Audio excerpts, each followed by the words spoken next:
but your response is more appreciated now than ever before. When in my prophecies, of course prophecies written 1959 to this day, prophecies kept up and expanded even at this time. So I want to ask you a question, and I hope to get a very well thought out response. My question to you would be your thoughts about the beginnings and the early times of our planet.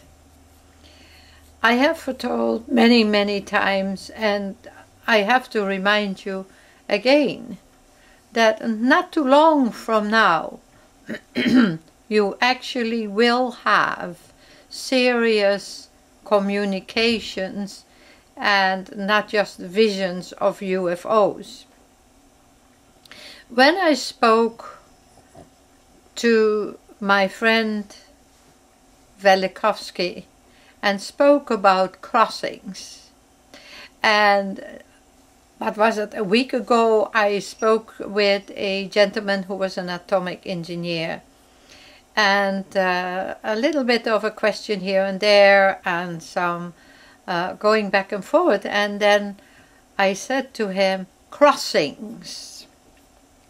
When we look in the universe and we find the place called crossings, that's where First Nations not only from North America but from Africa, even some of those who have a big surprise when I say First Nations in Greece, First Nations in Iran, First Nations in India, First Nations everywhere. But what did religion do with this fabulous place of crossings we have in the universe? All of you are walking around, you who have crosses around your neck.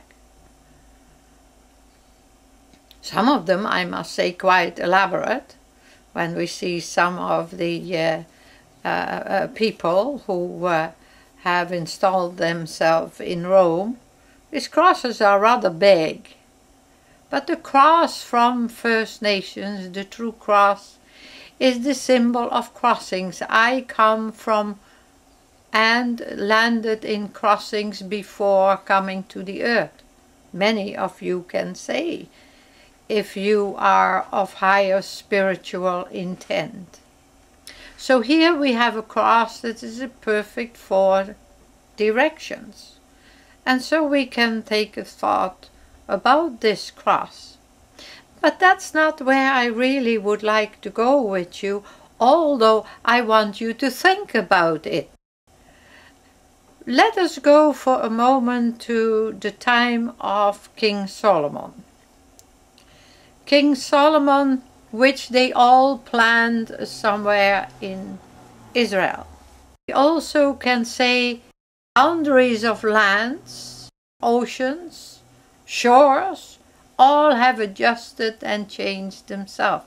At one time it was a rowboat trip from Israel, from that land, that portion of land upon our planet, to Japan.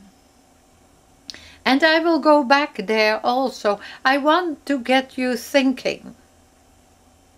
Because where I want to take you today is to the Zambezi River. The Zambezi River. King Solomon's palace. You know, there might be some archaeologists that get, she's doing this. But I think I need to stir people up around the planet. Because you are doing excavations everywhere. But why have you not gone to the most logical place on earth to do an excavation? An excavation along the Zambezi River, Wasn't it that Cleopatra, if you consider that history, came along the Zambezi River, not the Nile, and that King Solomon's palace, the ruins, these interesting ruins that are in Africa on the Zambezi River, wouldn't that open up a door larger than life?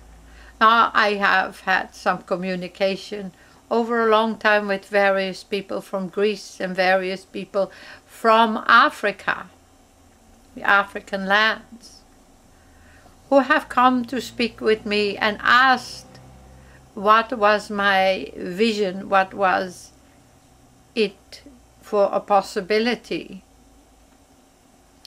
And of course, the beautiful people in Africa who know, who have handed down from generation to generation to generation, that they have tribes that are direct descendants of King Solomon. So we have to come to a place where we end the cover-ups, the changes, the adjustments, the lies, and whatever else is out there of history. And history needs to be disclosed, and truth and balance and goodness needs to be restored. Restored to the ancient people of this planet. So many have also come to me and have wanted to stir up the religion thing, because to me it's become a thing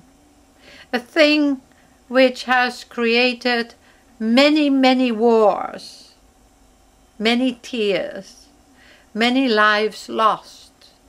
I also want you to start to ask yourself, how come they went and made wars in Afghanistan continually, they returned there?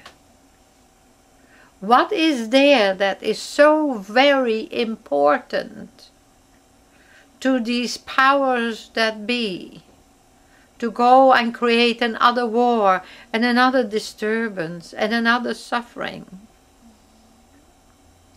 The Russians, the Germans, the French, the English, the Americans, the Canadians have stuck their neck in there too. And when we look at it, suddenly, whoa, surprise of surprise.